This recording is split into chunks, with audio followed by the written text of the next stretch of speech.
सभी करेंसी के सिंबल में horizontal line, vertical line, one line, two line, ये सभी लाइन आखिर क्यों होती हैं? पिछली वीडियो में मैंने आपको रुपए के सिंबल की इन दोनों लाइनों के पीछे का मतलब बताया था और इस वीडियो में आप ये जानोगे कि सभी करेंसी के सिंबल में ज्यादातर ये लाइन क्यों होती हैं। और तो और आपने 3 तरह के डॉलर के सिंबल देखे होंगे, तो इनमें से कौन सा डॉलर असली है जो कि करेंसी के लिए बना है? तो ये सब कुछ जानने के लिए इस वीडियो को लास्ट तक ध्यान से पूरा देखिएगा।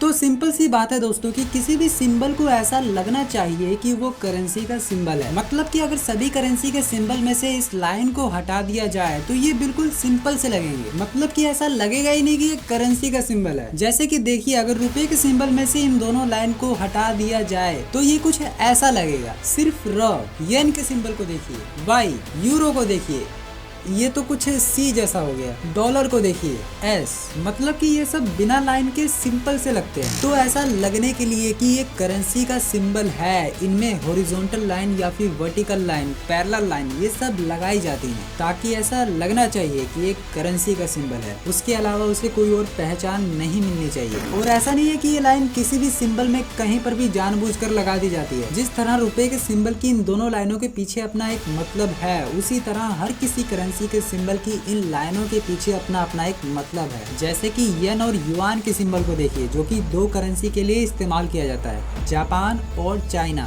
तो ये इन सब से मिलकर बना है। ये असल में जापानीज और चाइनीज लैंग्वेज है। इसे जापानीज में येन कहा जाता है और इसे चाइनीज में युआन कहा जाता है। तो ये जो आप इसके ऊपर की इन दोनों लाइनों को देख रहे हो ना, इन्हीं लाइनों को इस सिंबल में लगाया गया है और इसीलिए इस सिंबल को चाइना में युआन कहा जाता है और जापान में इसे येन कहा जाता है। और अब यूरो को देखिए, ये असल में ग्रीक लैंग्वेज इससे आया है, जो कि यूरोप के फर्स्ट लेटर, यानी कि जो यूरोप का फर्स्ट लेटर है ई, इसको दिखाता है। और इसके बीच में लगी 2 पैरेलल लाइन इसकी स्टेबिलिटी यानी कि स्थिरता को दिखाती है। अब जरा डॉलर को देखिए आप। डॉलर इतना फेमस है कि इसे सब लोग जानते हैं, लेकिन आप ये जानकर अब हैरान हो जाओगे कि अब तक किसी को भी कंफर्म मालूम नहीं है कि ये डॉलर का साइन आखिर आया कहाँ से, ये कैसे बना, ये अब तक किसी को भी एग्जैक्ट पता नहीं है। डॉलर का साइन आखिर कहाँ से आया, ये कैसे बना, इसके ऊपर सिर्फ थ्योरीज हैं और परिकल्पनाएं हैं। तो उन्हीं में से एक परिकल्पना ये है कि डॉलर का साइन पहले कुछ ऐसा दिखता था और फिर उसके बाद ऐसा हुआ और फिर उसके बाद ये कुछ ऐसा हो गया।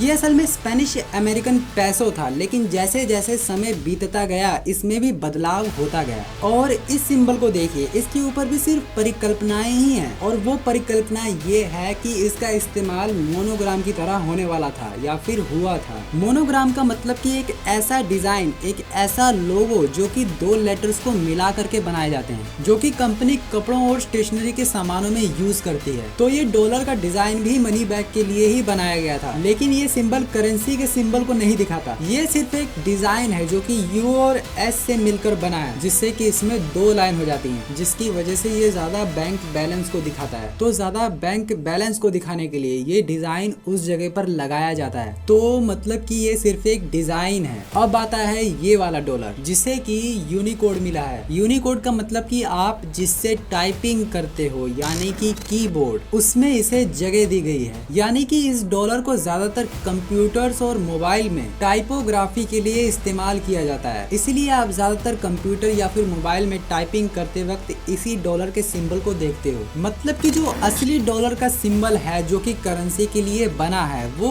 1 लाइन वाला डॉलर ही होता है। यानी कि आप कह सकते हैं कि यही 2 डॉलर असली डॉलर हैं जो कि हर जगह यूज होते हैं, जो कि करेंसी के लिए बने हैं। इस डॉलर और इस डॉलर में ज्यादा फर्क नहीं है, ये दोनों ही डॉलर एक ही डॉलर है, बस इनका स्टाइल थोड़ा सा अलग है। बस ये यूनिकोड को दिखाता है जो कि टाइपिंग करते वक्त दिखता है, और ये करेंसी के सिंबल को दिखाता है, क्योंकि पूरी लाइन होने की वजह से ये ऐसा लगता है कि ये करेंसी का सिंबल है। मतलब कि यही दोनों डॉलर असली डॉलर हैं जो कि करेंसी के लिए बने हैं। तो अगर आपको इस वीडियो से कुछ अलग सीखने को मिला तो चैनल को सब्सक्राइब जरूर करिएगा। वीडियोस की नोटिफिकेशन के लिए बेल आइकन को भी क्लिक करिएगा। वीडियो को सबके साथ शेयर करिएगा। और अगर आपने मुझे इन सभी सोशल मीडिया प्लेटफॉर्म पर फॉलो नहीं किया है तो इन सभी सोशल मीडिया प्लेटफॉर्म पर भी फॉलो करिएगा। Thank you very much.